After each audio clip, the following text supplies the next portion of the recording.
ఈవేళ చిన్న test money ఏంటంటే, మనము ఫస్ట్లో ప్రార్థన నేర్చుకున్నప్పుడు I really believe in manifesting and faith. ఒక 6 years నుంచి అయితే దాని రిజల్ట్ చాలా ఎక్కువ కనబడుతుంది.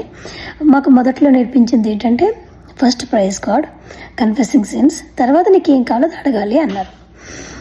కానీ ఇప్పుడు నాకు రివర్స్ మాట. ముందు క్షమాపణ కోరాలి, తర్వాత దేవుడిని ప్రైజ్ చేయాలి, స్తుతించాలి, తర్వాత మీకు ఏం కావాలో అడగాలి. సో ఈ సెకండ్ది నేను ఫాలో అవుతున్నాను అనమాట. చాలా రిజల్ట్ కనపడింది. నేను చేస్తాను, మా హస్బెండ్ కూడా చేస్తాడు, మా చెల్లితో కూడా చేయిస్తాను అనమాట. నేను ఇది ఎప్పుడైనా సరే ఏ కంప్లైంట్ వచ్చినా ముందు మనం క్షమాపణ అడగాలి అనేది. సో నా వల్ల ఒక అమ్మాయికి హర్ట్ అయ్యింది. అయితే చిన్నది పెళ్లి విషయం ఏదో. అయితే నేను అన్నాను, ఐఎమ్ వెరీ సారీ అమ్మ, నా వల్ల హర్ట్ అయిందని. తర్వాత నేను 3 days అదే విషయం మీద క్షమాపణ అడుగుతా ఉన్నాను. తర్వాత ఎలాంటి రిజల్ట్ ఎలా వచ్చింది ఎలా చెప్తానంటే, నేను అంతకుముందు ఎప్పుడో ఒక విషయంలో బాధపడింది, అది రిజాల్వ్ అయిపోయింది. అసలు దట్ ఈజ్ లైక్ సండే.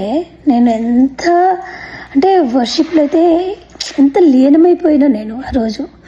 అంటే దేవుడు విన్నాడు అన్న ఒక తృప్తి మాట. ఏం కాదు, దేవుడు విన్నాడు, దేవుడు కృప నా మీద ఉంది అనేది తృప్తి. తర్వాత ఎప్పుడైనా సరే ఇలాంటి పనులు చేసినప్పుడు, మనం క్షమాపణ కోరినప్పుడు గట్టి ఏమవుతుందంటే మన ఆరా క్లీన్ అయిపోతుంటుంది అనమాట. ఆరా క్లీన్ అయినప్పుడు కొన్ని సైన్స్ ఉంటాయి. People will be liking you are attracted to you అనమాట. అంటే మంచి విధంగా. సో నాకు ఇంకొక సైన్ ఏం కనబడిందంటే, నాది ఫస్ట్ టైము నాది ఇన్స్టాగ్రామ్లో నాది ఒకటి వైరల్ అయ్యింది, డాగ్ గురించి మాట్లాడినప్పుడు. అది కూడా వన్ ఆఫ్ ద సైన్ అనమాట. సో అలాగా ఫర్గివ్నెస్ అడిగినప్పుడు దేవుడు మనకి answer ఇస్తాడనమాట.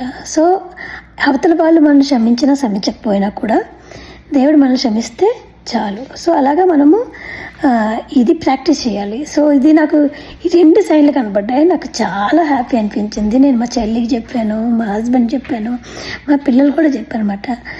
What ever reason, sometimes మనం తెలుసో తెలియకో మనుషుల్ని హర్ట్ చేస్తాము. కానీ before you manifest, if you don't confess, if you don't ask for the forgiveness, it will be never be heard your prayers.